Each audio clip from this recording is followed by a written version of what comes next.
So good evening. We are back to the study of the Spirit's book. We are on chapter 2 of book 2, and we are on the sub-item soul or souls, and stopped on 136 last week. So we are going to start today on 137. We again just reminding everybody that according to Spiritism, and again according to Spiritism, that was what the spirits told Kardec, and Kardec printed. Soul in Spiritism is the incarnated spirit. The spirit in the spiritual world, discarnated, we call spirit or errant spirit. So, but again, if you go outside Spiritism, you are going to find different definitions of soul, and actually the spirits are going to talk to us about that in the next few questions. But let's go to 137. Can the same spirit incarnate two different bodies at the same time? No, the spirit cannot be divided and cannot live in two different bodies at the same time. This seems like an obvious question, right? That we know that the spirit cannot divide itself. But when you think of something that I remember a long time ago, that we had a couple that lost their 2-year-old son, drowned in their pool. This was like 30 years ago. I had just moved here to the US, and then and she was pregnant. She was 2 months pregnant, and some pseudo spiritist told her that the boy was coming back, as in the 2-month-old baby that she was, and she was all happy about that. Of course, you know, we didn't know her, we never spoke with her, but so, and I hope nobody just told her, you know, cold turkey, that it was not the case, because if she was all happy, we have to be very careful. But it would be an example of this question, right? Because the spirit, she's already 2 months old, and the other boy is still alive. So it would be a spirit using two bodies at the same time, or using a body that was already in formation to move from one body to the other. So it cannot happen. The spirit cannot be divided. Is it possible that, you know, if she got pregnant after he died, or after he went back to the spiritual world, that the same spirit would come back? Yes, and likely, or possible, not likely. Let's not say likely, because it's a little bit strong word. Let's say possible. We are just studying between heaven and earth, and we are seeing Julio being reincarnated again in the same family. He drowned, and he's going to be born to the same father, different mother. So it is possible, and it happens. But what cannot happen is for a spirit to inhabit two different bodies at the same time. And also this applies when we talk about possession, which is the most extreme case of obsession, when some people think that a spirit can replace the other spirit in the person that this spirit is possessing, which cannot happen also, right? The spirit can exert a very strong, almost irresistible influence on the person being possessed, but it doesn't replace the spirit, meaning one spirit leaves and the other takes its place. This doesn't happen. So these are the two cases that I think explain a little bit about this question, because again, we read this question, and at first our first reaction is, well, this is not this is not possible. But, it is not possible, but there are people that think it is, right? So, okay. Questions? 138. Yep. What should we think about people's opinion that the soul is the principle of material life? This is a matter of words to which we impart very little importance. Before anything else, you should come to an agreement among yourselves. Very interesting, right? Because the spirits don't answer the question, right? They just say, this is a matter of words, and you should come in agreement with amongst yourselves on your words. So the answer is, you can call, like Spiritism calls soul the incarnated spirit. You go outside Spiritism and you find people that call soul the discarnate spirit, or when you leave the physical body, you become a soul. You find these outside Spiritism, but it's a matter of words, right? First, for you to have a discussion, you have to come to an agreement on what you are talking about. And again, our language, unfortunately, is limited. Paco is here to not allow me to lie about that, right, Paco? Paco that loves words and the meaning and everything. We have limitations on our words, right, Paco? Oh, definitely, yes. Yeah. So again, we need to agree on what we're talking about. So the soul is the principle of material life. Again, a physical body does not survive without a spirit connected to it, right? We studied this last week. But the soul is not the principle of it, as Kardec is asking here. The soul is responsible for the body functioning. Without the soul, the body doesn't function, but it's not the principle. We could say that the principle is God. Again, it's a matter of definitions, right?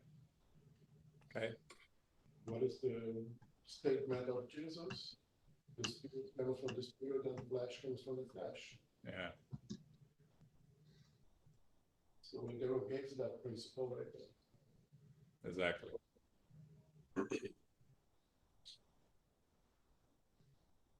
Okay.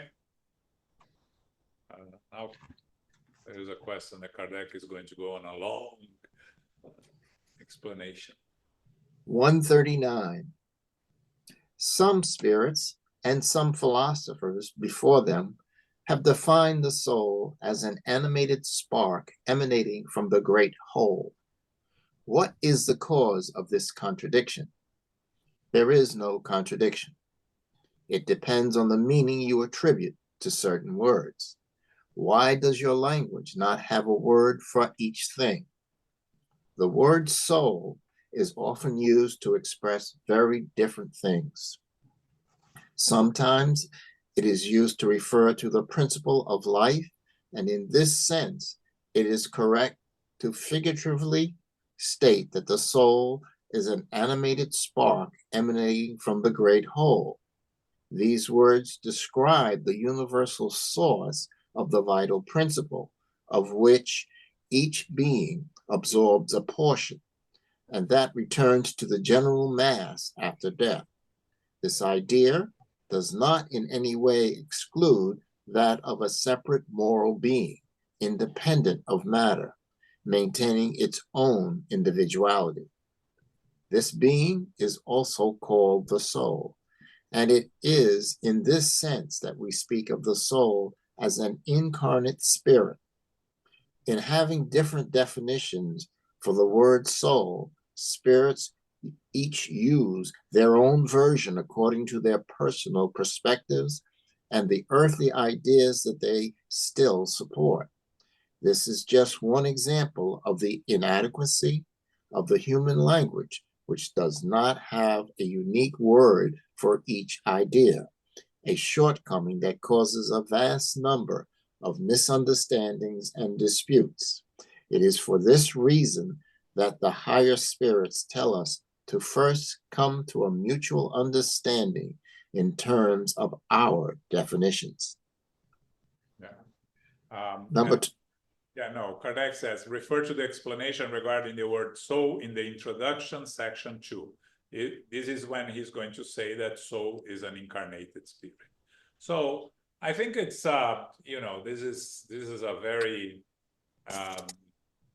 complicated question that goes around a lot. And I think it's better for us to go back to the basic, right? We have the creator, God. Here they call the great whole, right? But we can replace it by the creator, God. We have the spiritual principle, where the spirit originates, the spark, not the physical body or the spiritual body. And we have the universal fluid or the cosmic fluid, where everything that is not God, that is not the spiritual principle derives from, right? So from this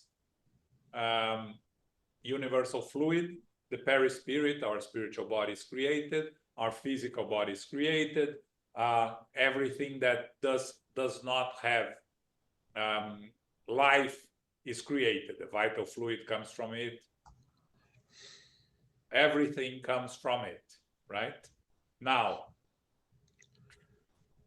the rest is just words.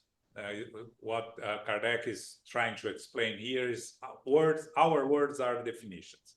If we have this concept clear in our mind, that we have the creator, and then we have the spiritual principle from what life originates, and everything else that is not God, and it's not the spiritual principle, is universal fluid, is what matter derives from, and everything else derives from.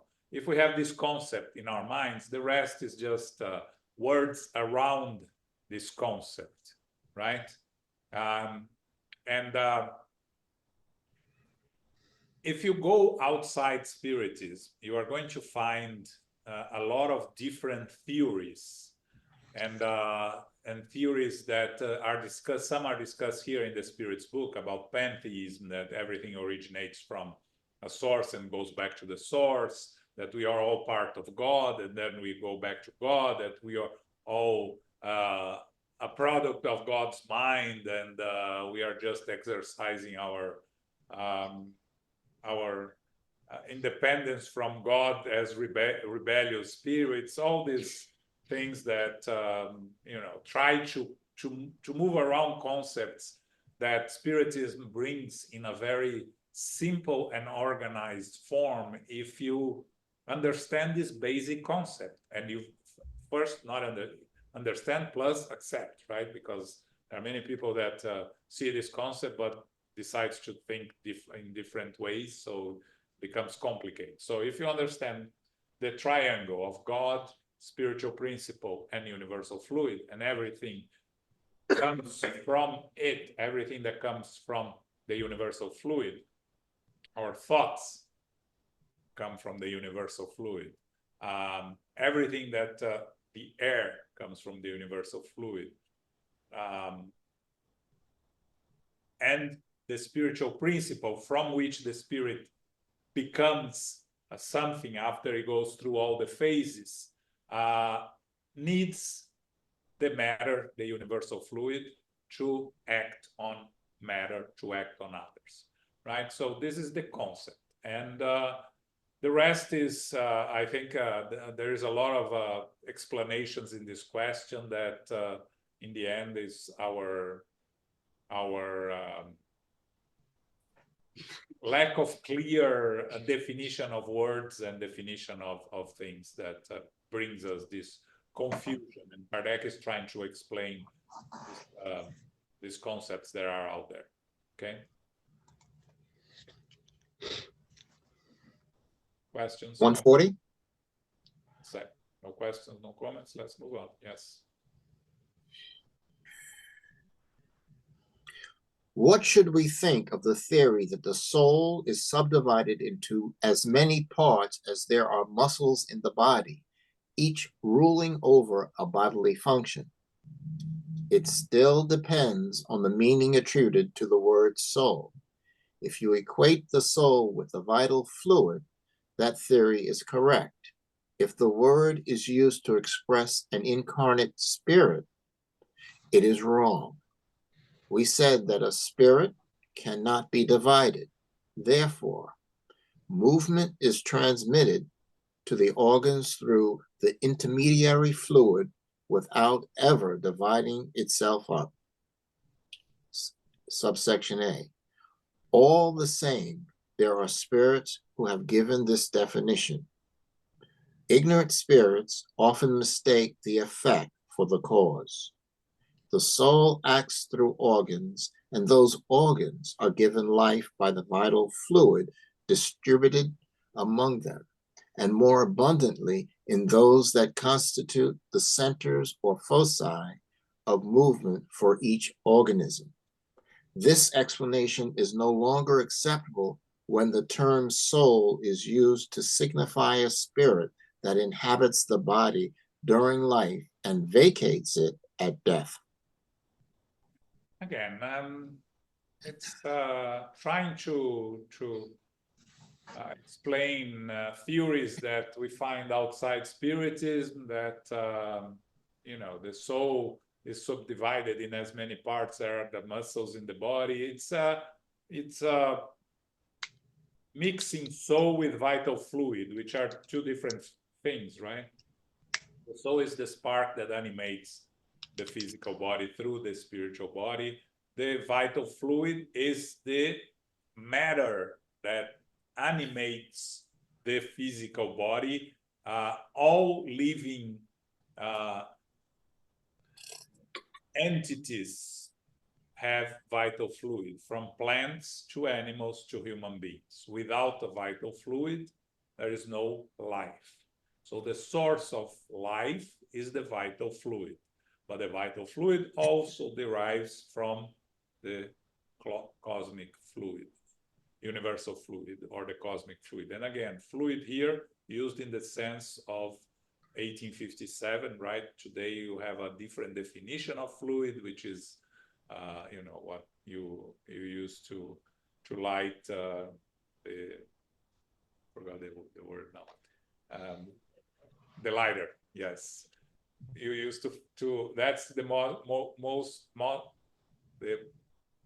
the known name of fluid nowadays. But at the time of Kardec, fluid was to express you know, everything that was in movement and it was not solid, right? So the vital fluid, as it's called here, is what animates the living beings, from plants to animals to human beings. And the spirit, so if you consider that the, you know, each muscle of the body needs vital fluid to function, yes, the vital fluid is divided throughout the body, but it's not the soul that is divided. The soul is only one, again, right? And then the spirits give a very direct answer that Kardec asks, are there spirits that say this? But and Kardec says, the spirits answer, ignorant spirits often mistake the effect for the cause. And again, it's reminding us that not everything that comes from the spirits is the truth, right? Because, you know, you can go to a PhD lecture and you cannot guarantee that everything that he or she is going to tell you is the truth. Is up to their knowledge, but their knowledge may not be complete. They probably know more than you on the subject, yes, because otherwise you wouldn't be there watching them. But you cannot take everything that they say with 100% belief, because we are all imperfect spirits. We don't have the full knowledge of everything. So you take what they say and explore, investigate. The same thing with what the spirits tells us. They give us communications. We have to analyze them. We have to see if it makes us feel comfortable with the ideas, and if not, we put it aside and wait for a better opportunity to learn. So the spirits giving us communications are just us on the other side.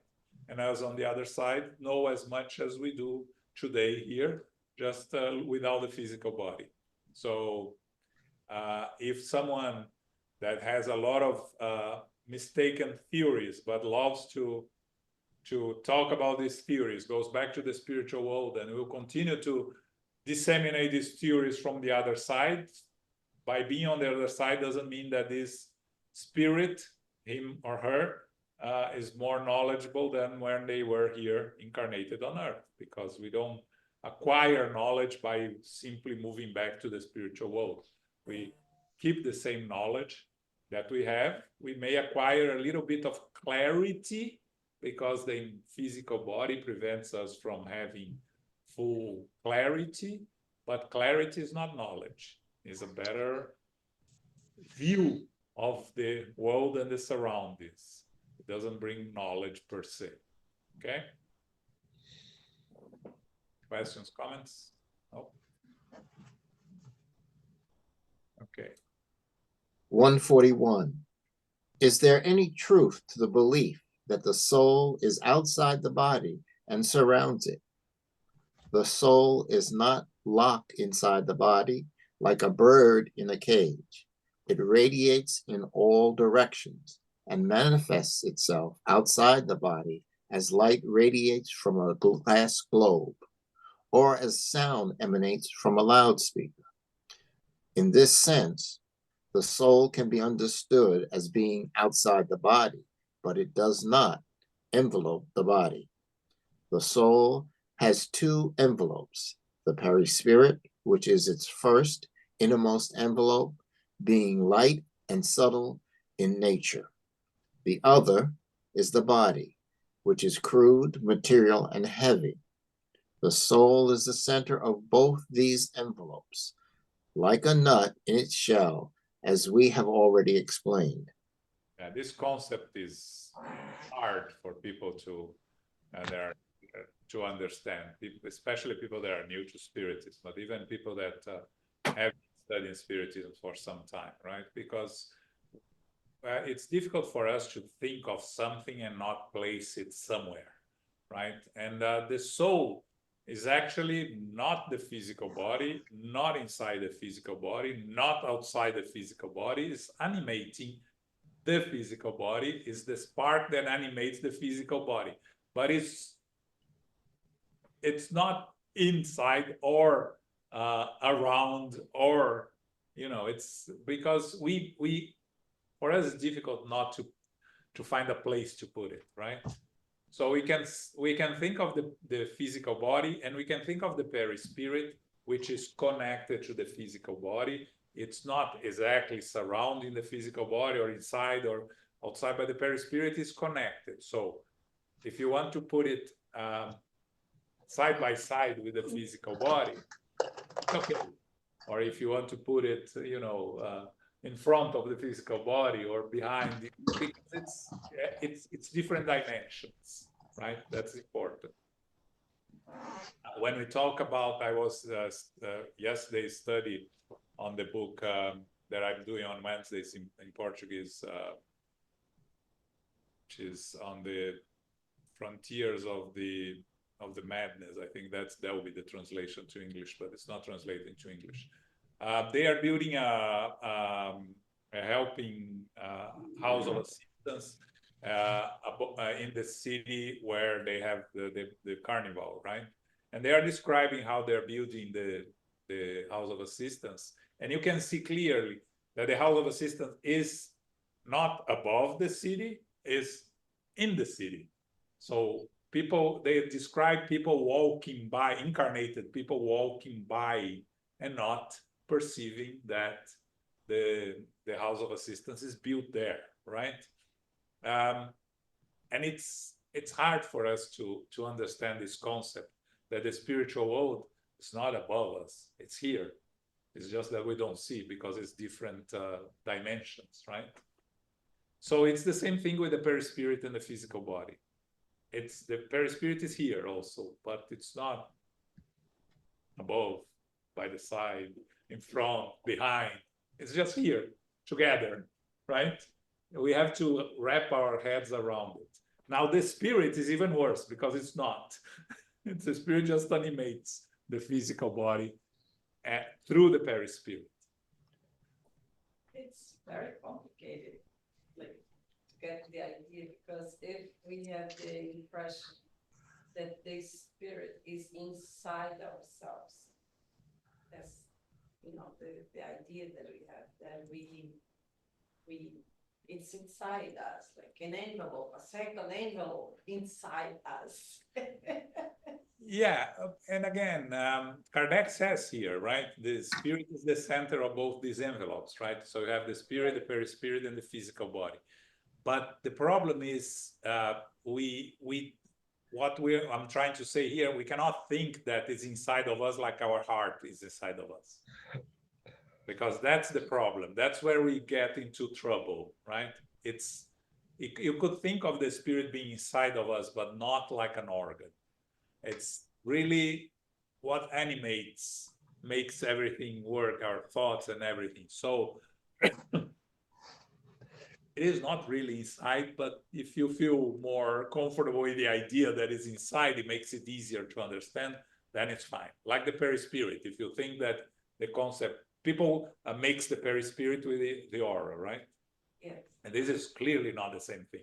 The aura is in the energy that the physical body is emanating according to our energy, mood, and everything, right? But it's not the perispirit. When you are seeing the aura of a person, you are seeing the aura of a person, the energy that the person is emanating. It's not the perispirit. When you talk about mediumship, right? What you have, the description of the mediumship is the perispirit of the spirit, the perispirit of the medium, connecting each other, sending the thought, and then the thought comes to the incarnated, the medium, right? So the perispirit moves away from the physical body a little bit. That's the description. If it moves away from where? It's connected to the physical body, but it's, again, it's not around, it's not surrounding, it's connected. We have to get comfortable with the concept that is connected, associated, but not physically placed somewhere. Elmo, maybe you can explain in a different form that makes people understand better. No, I can't. And I don't think even Kardec or the spirits have the proper word. They use the word envelope. When I hear the word envelope, gives me the idea there is something inside of that envelope. Yeah. So even the spirits have difficulty of explaining this. I think what's important to understand, as John said, it's not inside of us, it's not inside of your stomach, it's not inside of your belly, okay? And it's not engulfing you as in like a balloon, and you're inside of a balloon, and then the soul is a balloon and inside of it. It's neither of those two things. And then you create your whatever you think is reasonable for your own comfort with this concept. To me, it's parallel because it's a different dimension. To me, the physical and the spiritual coexist somewhat parallel or side by side. I'm not saying parallel to the sense that it's not going to connect, right? So side by side. The spirits tell us that the perispirit connect with the physical body, organ by organ. Some people say cell by cell. So there has to be an integration that is revolving. If it's going to be organ by organ, even cell by cell, it's going to have to involve the perispirit, that physical body. Because if I have organs in the front, in the back, in the side of my physical body, and they are all connected, this connection is somewhat global, right? But it's not like a balloon again. And the soul, for all understand for us here, is this complex of the eternal spirit and the perispirit, the eternal spirit and the perispirit together. Can understand the soul as just the spirit, right? I understand the soul as the spirit and its perispirit, right? And the perispirit is one who may have the direct connection with the physical body. And the soul, the eternal spirit, it's so hard to not to use the wrong word, right? The eternal spirit will have a direct connection with the perispirit as much as you understand it now. But the important thing is not inside. It's not inside of your bed. It's not inside of your stomach. Okay, and it's not engulfing you as a balloon that swallows the physical body. You need all those things. Imagine, do you want comfort? A means that the perispirit has to attach to the physical body because the perispirit is the connection is of the eternal spirit and the physical body. You create whatever you are more comfortable with this idea. Yeah, you know, another theory that you can use is that your physical body and the perispirit, it's all the same in different dimensions. So the perispirit, it's here, but it's a different dimension. You are seeing my physical body. My perispirit is also this, but in a different dimension that you cannot see. So maybe that's more It's something that is easier. A big circle is two different things. Yeah, the what? The center. The two different things, the physical and the spiritual bodies are two different things. yes. Okay, Paco, are we good? Danny? So, if the perispirit is in a different dimension, why we don't see the spiritual world because the physical body doesn't see it, but the perispirit feels it, or not necessarily because they are in the spiritual dimension? So I know we are one thing, right? The perispirit in us, the physical body, it's one thing, but different dimensions, as you said. So why don't we perceive the spiritual world if the perispirit is in a different dimension than the physical one? Because the physical body is so gross, heavy, that it prevents us, except for mediums, to see the spiritual world and doesn't prevent from interacting with the spiritual world because we have influence of spirits of all time around us, and there are spirits around us. But the physical body is dense enough that prevents this change with the spiritual world on a regular basis. And again, seeing mediums, right, that can see the spiritual world, a medium like Divaldo, he sees spirits and people side by side and have a hard time differentiating who is who, which one is incarnated and which one is discarnated. Other mediums, not as ostensive as Divaldo or less ostensive, have the ability of seeing the spiritual world only when they are in trance and interacting with the spiritual world. So they need to be in an altered state of conscience to see and interact with the spiritual world. The majority of us can either see or interact in a ostensive way with the spiritual world because our physical body prevents us from doing so. Responsibility is our physical body. As we evolve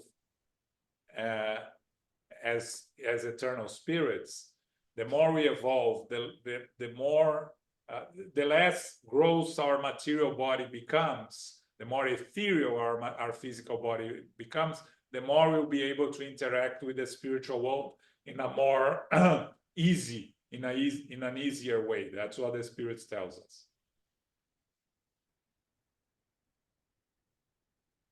Okay, Danny? Okay. 142. 42. What should we think of the theory that the soul of a child is completed during each period of human life? There is only one spirit, and it is whole in both children and adults. The bodily organs, which serve as the instruments of manifestations of the soul, are gradually developed and completed. Again, you mistake the effect for the cause. Sometimes we come to these questions that we don't know why Kardec places them, but probably around him he was listening to these things, right?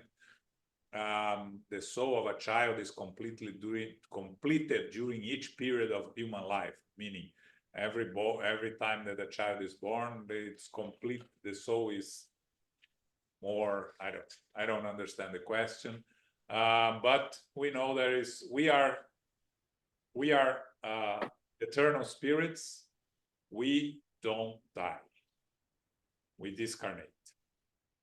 Our physical body dies, we discarnate.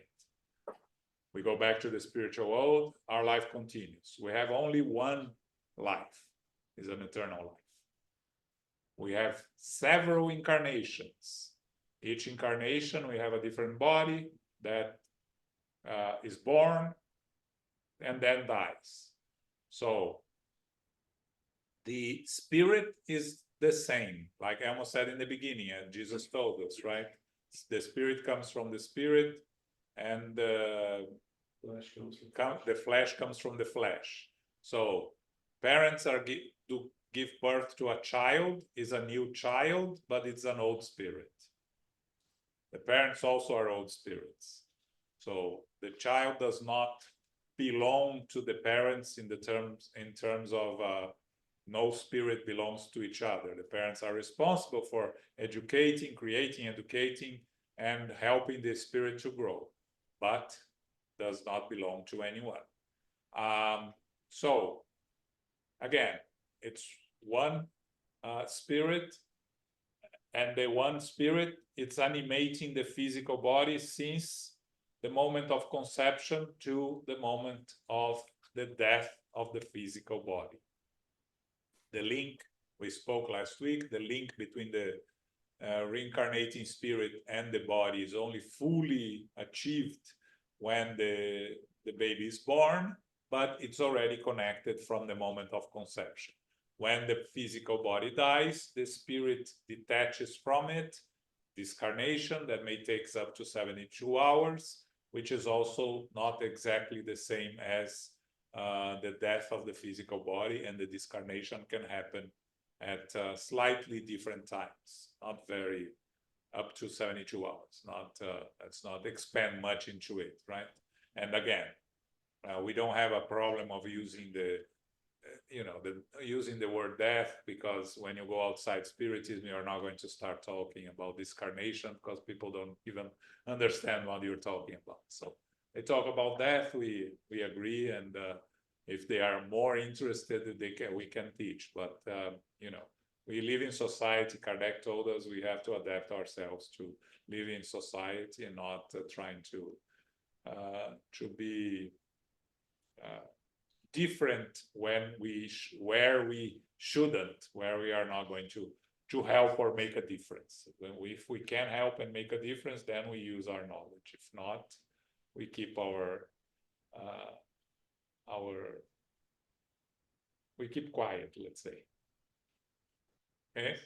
You said, João, that the spirit. Talk louder so that people can hear. So you said that it takes 72 hours for Up to for spirit to leave the physical the body. physical body that is dead, right? So how come? Why does it take so long? So you have, why it takes up to 72 hours depends on the attachment that the spirit has to the physical body, right? So someone that has been sick in a hospital for 10 months already, losing the vital energy, the vital fluid, dying for 10 months. The link is very weak. So the process is very quickly, it can happen in 1 hour, in 15 minutes, because there is very few Connection. connections left. Now, someone that is 25 years old, right? And suddenly dies in an accident. And all the vital fluid is there, all the connection is still there. So the spirit is very connected to the physical body. It was not the time to disconnect. So it may take up to 72 hours for the full separation. The physical body may have died immediately in the accident, but the spirit is still connected to the physical body unconsciously. The spirit's not conscious. Everything is unconsciously. But the connection, and we're talking about the physical separation between the perispirit and the physical body, may take up to 72 hours, according to Emmanuel. Okay? Each case is a case. And again, the spirit is not going to suffer during this process. Okay? The spirit is unconscious most of the time, and it's not aware of everything that is happening. Now, if the spirit, we are going a little bit further, if someone is very material in their thoughts, they think that there's only one life, the physical body is everything, nothing exists outside the physical body, then the mind keeps it connected to the physical body. So the separation may take up to 72 hours, but the spirit may still be connected for some time to the physical body, even feeling what's happening to the physical body and not understanding, having the feelings, you know. But this is because the spirit thinks that everything that exists is the physical body. So you cannot understand the concept of separating from the physical body, because there is no separation. This is everything, right? But the spirit is not in the No. corpse. It's already separate. Yeah, it never takes more than 72 hours. Oh. But your mind can still be linked there. So that's why you see spirits in the cemetery. They are attached to their physical bodies. They are there sitting, right, trying to understand what's going on. There is no such thing as death. I'm here, I'm feeling. Why my body is there and I'm feeling? It should be the end. But you amplify this to a very confused state of mind. So you don't accept that your physical body is dead. You see the physical body there, but you don't accept. You think you are crazy, right? And you think you try to get out of this situation, you can't. So you can imagine the confusion. There's a lot of spirits that live in this confusion state. Spirits that walk around us here, right? The movie Ghost, if you remember, right? The spirits still walking around. They are in a different dimension, but they are walking around us because they don't know where else to go. Everything they know is this, right? And you can ask, where is the help? The help is always there, but you need to want to be helped, right? Same thing that happens to those addicted, right? That you want to help, you want to send them to institutions for them to be helped. If they don't agree with you, they have their free will, and if they are independent, you cannot force them, right? So it's the same thing with us back in the spiritual world. If we don't open ourselves to be helped and assisted, the assistant is always there, but we need to open ourselves to receive the assistance. Okay? 143. Yes, please. Why do spirits have different definitions for the same term, for the term soul? All spirits are not equally enlightened in regard to these matters. Some spirits are not so advanced intellectually. They are incapable of digesting abstract concepts. They are like children in your world. of the spirits are false scholars and ineffectively use words to impose their authority upon others. They also resemble many individuals in your world.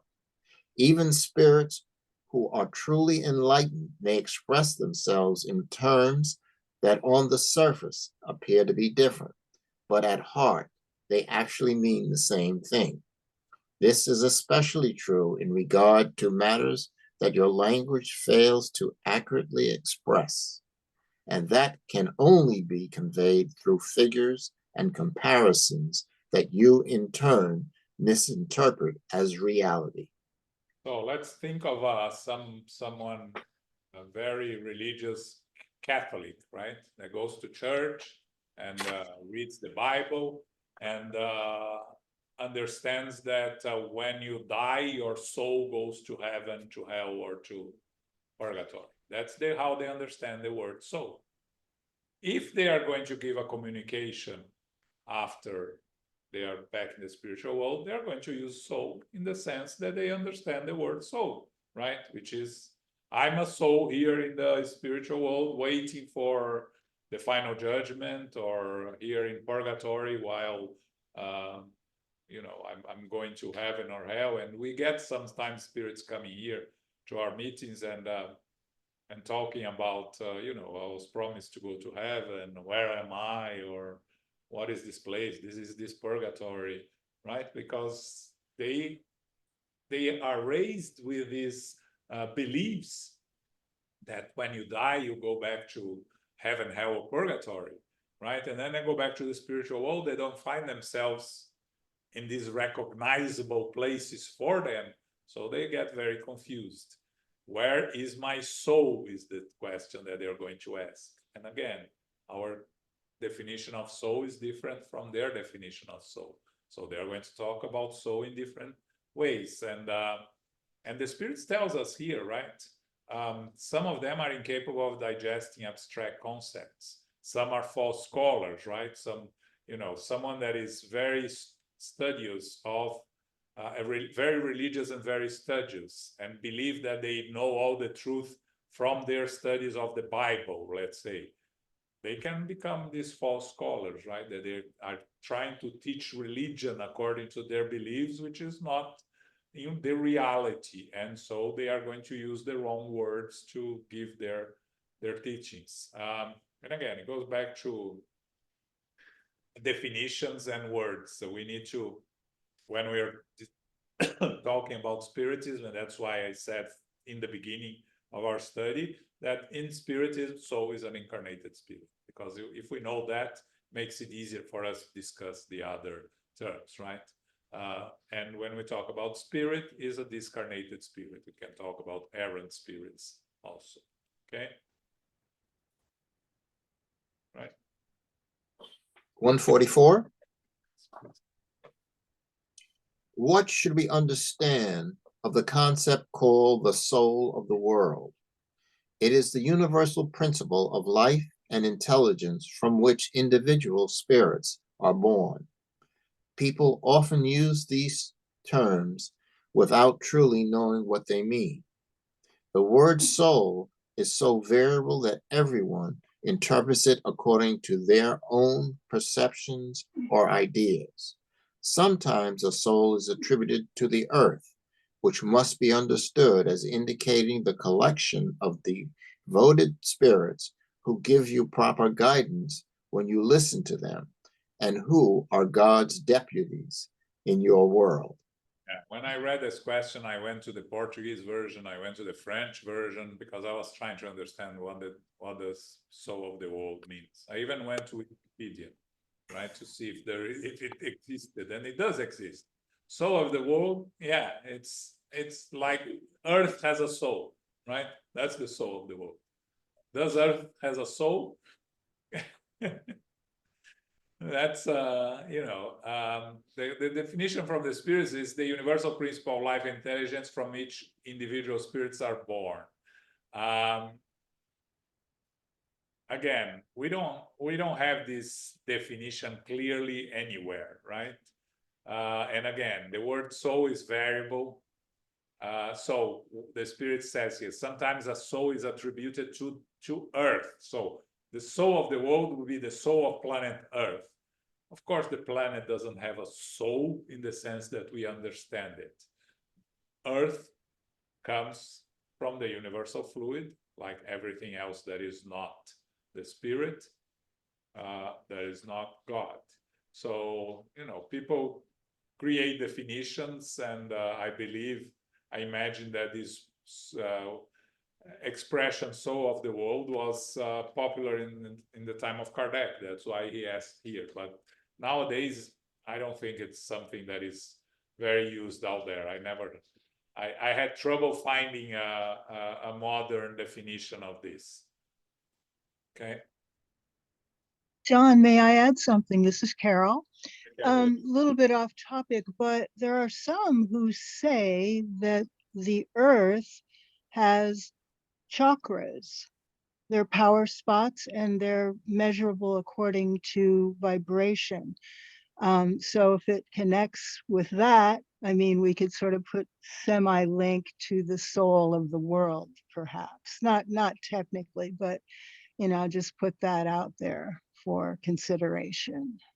Yes, again, I never heard of this, the Earth having chakras, but the Earth has sources of energy all around, right? The center of the Earth is very hot magma, right?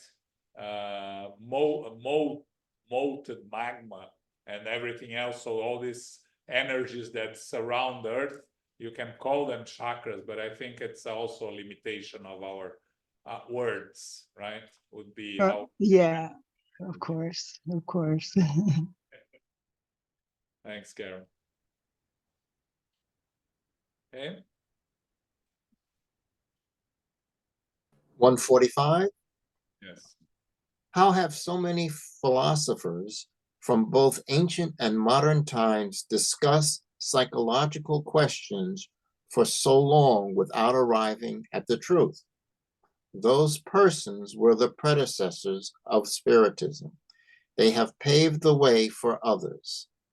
They were subject to errors and often mistook their own ideas for the true light because they were human beings. But these same errors have served truth by showcasing the pros and cons of the argument. Additionally, there are many truths among these errors that a comparative study would reveal to you. Yeah, again, the predecessors of Spiritism, we can go all the way back to Socrates, to and others, to Moses, to Jesus. Of course, Jesus was not subject to errors, but others were subject to errors and subject to limitations of the knowledge of their time and the lack of words to express things that they may have known at the time but couldn't express because we didn't have words. So, what is important for us to understand is that the truth is out there everywhere. All religions, all philosophies, all beliefs have some seeds of truth, some more than others. The problem is when we try to interpret the truth and we create our own realities and our own beliefs and try to disseminate these beliefs as if they were truth, right?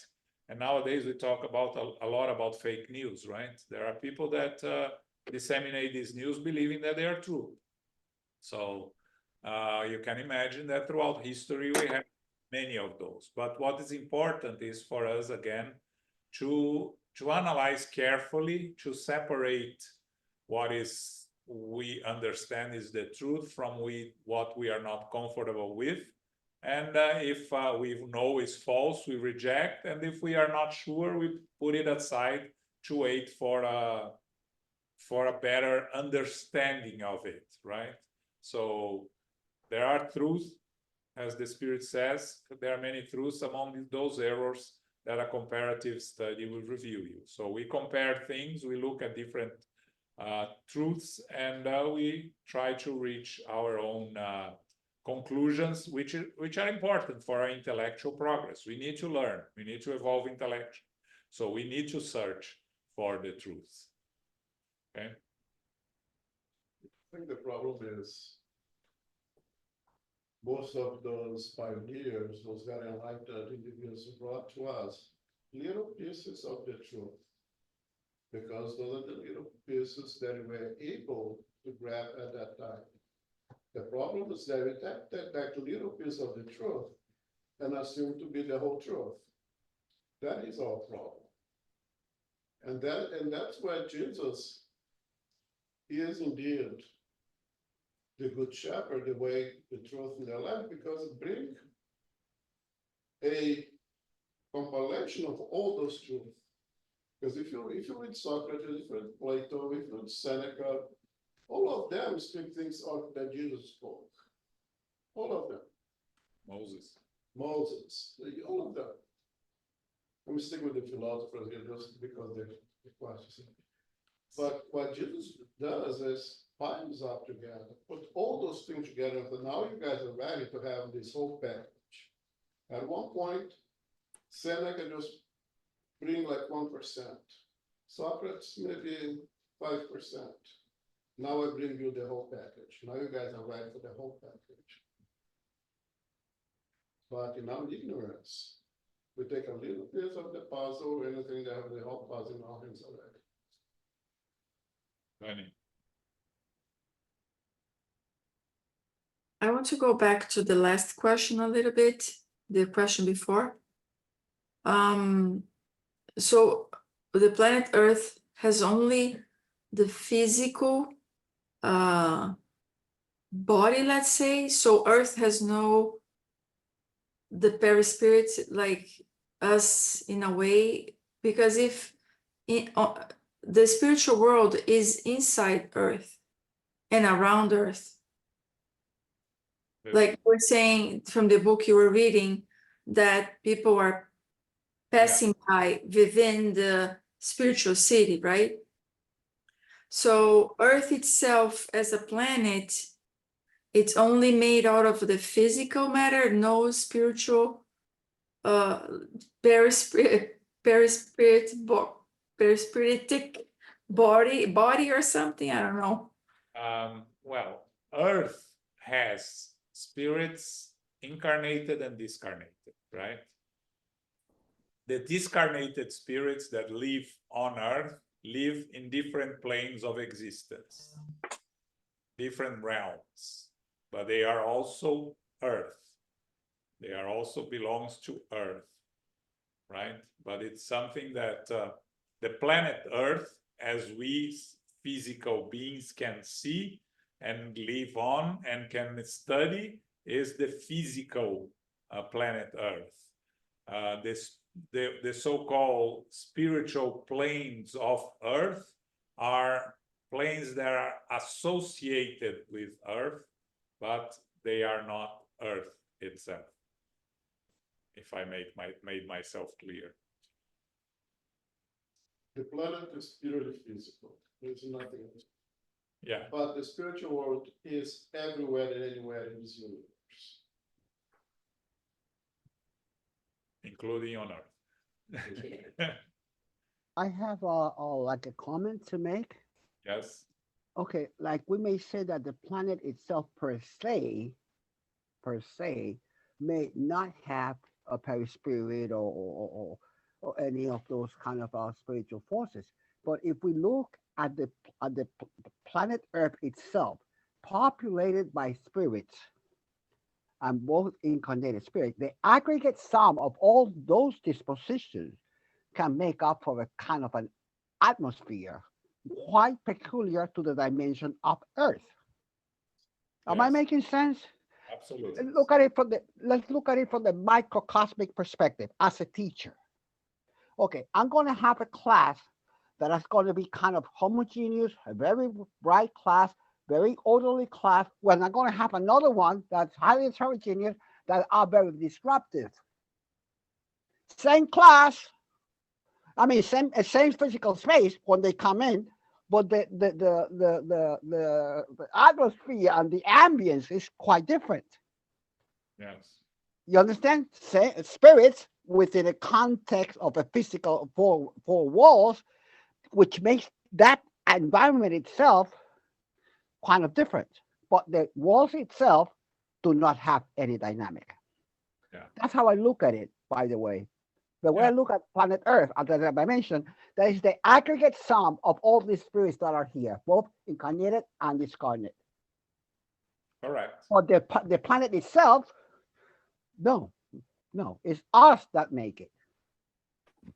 Just like, if you look at it from a macrocosmic perspective, you go to London, it's half a different touch, let's say, from Mexico City. But still, Same planet, different people.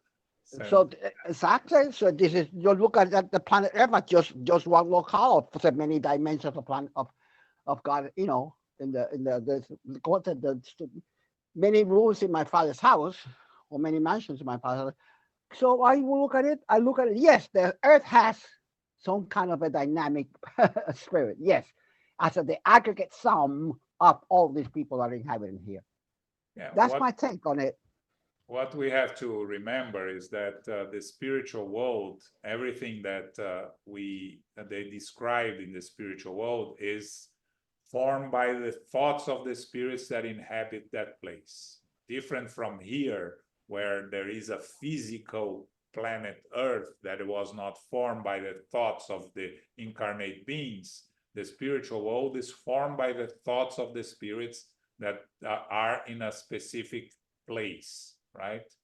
It's built, everything is built by the thoughts and will of the spirits that inhabit those places.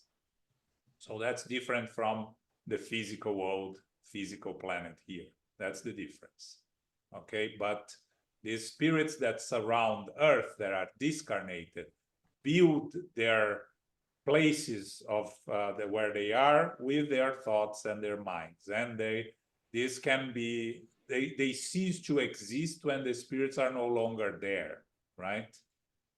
Which is a concept that for us it's sometimes is difficult to understand also, because people I actually, when I was studying for the study of yesterday, I found a testimony from Rodolfo Valentino, the actor and the silent movie actor, that gave not to a spiritist book. It was a spiritualist book by Arthur Conan Doyle.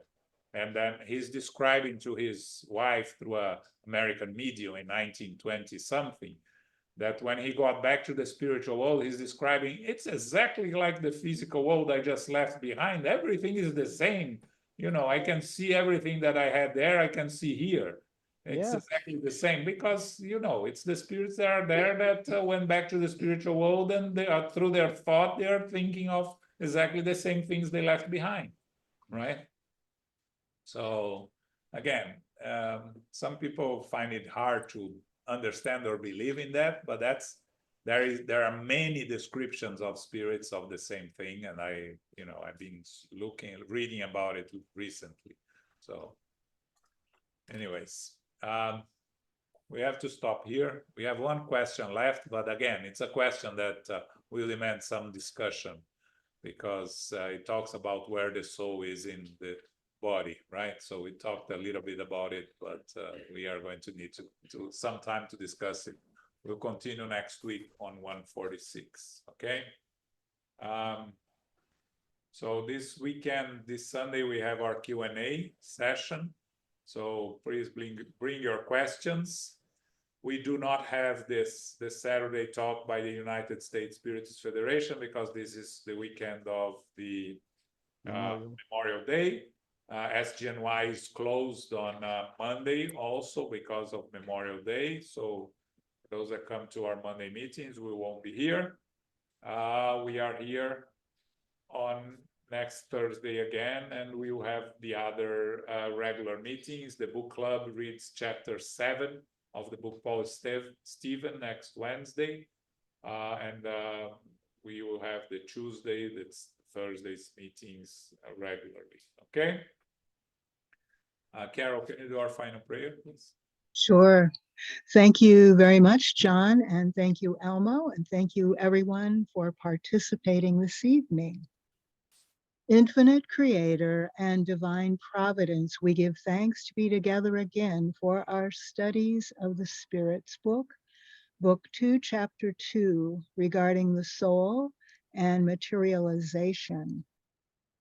A spirit cannot inhabit two different bodies simultaneously. According to Spiritism and Allan Kardec's clarification, a soul is an incarnated individual in a physical body. A spirit is a discarnate in the spiritual world. Perispirit to perispirit is a unique connection which allows for potential mediumistic communications. Seeing mediums may not always be able to discern or differentiate between an incarnate and a discarnate. Keep seeking the truth among many of the ancient and modern truths. This will help us to evolve intellectually. We give thanks to the spiritual benefactors and the good spirits for guiding and inspiring us this evening. May we receive the love, light, and peace of Christ within us, and for our loved ones, our teachers, our directors, the counselors, the mediums, the workers, and all who are participating. We pray for inner peace, and especially now for world peace. We pray for those who are suffering in the physical and spiritual worlds as well. We extend our prayers for our center SGNY and all Spiritist centers throughout the world, that they may grow, prosper, expand, and be protected by day and by night. As we close, we humbly ask for safety and protection as we return to our family, friends, loved ones, and coworkers. May we go forth now as beacons of love, of light, of peace, of service and charity, which is love in action. May peace prevail. So be it.